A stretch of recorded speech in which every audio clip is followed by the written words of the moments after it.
প্ৰসৱ বেদনাত ছটফটাই থকা প্ৰসূতিৰ প্ৰতি হেমাহি চিকিৎসক কৰ্মচাৰী ৰক্তক্ষৰণ হৈ থকা প্ৰসূতিক নিয়া হৈছিল এটা চিকিৎসা কেন্দ্ৰলৈ কিন্তু সেই সময়তে স্বাস্থ্য কেন্দ্ৰৰ দুৱাৰত লাগি আছিল এটা প্ৰকাণ্ড তলা কৰ্তব্যত হেমাহি কৰিছিল স্বাস্থ্য কেন্দ্ৰটোৰ চিকিৎসক আৰু কৰ্মচাৰীয়ে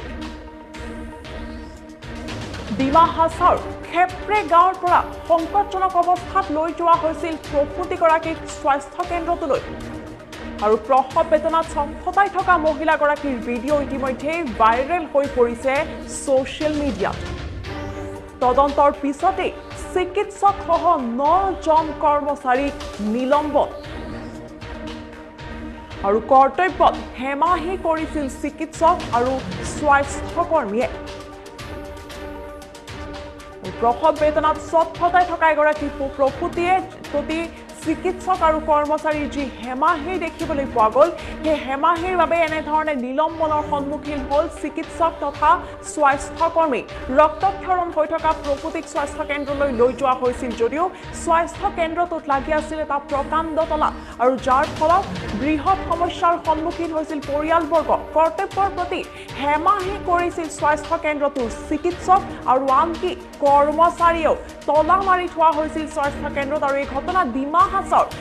হাছাওৰ খেপ্ৰে গাঁৱত এনেধৰণৰ ঘটনা সংঘটিত হৈছে য'ত প্ৰসৱ বেদনাত ছটফটাই থকা মহিলাগৰাকীৰ ভিডিঅ' এতিয়া সামাজিক মাধ্যমত ছ'চিয়েল মিডিয়াত ভাইৰেল হৈ পৰিছে এই ঘটনা যেতিয়া সামাজিক মাধ্যমত ভাইৰেল হৈ পৰিলে এই ঘটনা সন্দৰ্ভত জানিবলৈ পৰা গ'ল আৰু তাৰ পিছতেই তদন্ত আৰম্ভ হ'ল এই ঘটনাৰ সন্দৰ্ভত আৰু তদন্তৰ পিছতেই জানিব পৰা গ'ল যে চিকিৎসক আৰু সেই স্বাস্থ্য কেন্দ্ৰটোত থকা স্বাস্থ্যকৰ্মীসকলে কৰ্তব্যৰ প্ৰতি হেমাহি কৰিছিল আৰু স্বাস্থ্য কেন্দ্ৰত এটা বৃহৎ তলা ওলোমাই নিজৰ বাসগৃহত বহি আছিল চিকিৎসক তথা কৰ্মচাৰীসকল আৰু তাৰ পিছতেই যেতিয়া তদন্তৰ আঁৰত এই তথ্য পোহৰলৈ আহিলে লগে লগে চিকিৎসকসহ 9জন কৰ্মচাৰীক নিলম্বন কৰা হয় কাৰণ এগৰাকী প্ৰসূতিয়ে চিকিৎসা লাভ কৰাৰ পৰা বঞ্চিত থাকিবলগীয়া হয় প্ৰসূতিগৰাকীয়ে সঠিক সময়ত চিকিৎসা লাভ নকৰিলে আৰু ছটফটাই থকা এগৰাকী প্ৰসূতিৰ যি হেমাহি দেখুৱালে চিকিৎসক আৰু কৰ্মচাৰীয়ে সেই ঘটনাৰ পিছতে এতিয়া নিলম্বন কৰা হ'ল ডিমা হাছাওত চিকিৎসকসহ 9গৰাকীকৈ কৰ্মচাৰীক স্বাস্থ্য কেন্দ্ৰটোৰ দুৱাৰত তলা লগাই প্ৰকাণ্ড তলা লগাই ঘৰত বহি থকাৰ অৱস্থাতে এনেধৰণে চিকিৎসকৰ চিকিৎসা লাভ কৰিবলৈ প্ৰসূতিগৰাকী পৰিয়ালৰ সৈতে গৈ স্বাস্থ্য কেন্দ্ৰটোত উপস্থিত হৈছিল যদিও ব্ৰহ্মাণ্ড তলা দেখি প্ৰসূতিগৰাকীয়ে যেতিয়া চিকিৎসা লাভ নকৰিলে এই ভিডিঅ' তেতিয়া পৰিয়ালৰ লোকে নিজৰ কেমেৰাত বন্দী কৰিছিল আৰু কেমেৰাত সেই ভিডিঅ' বন্দী কৰাৰ পিছতেই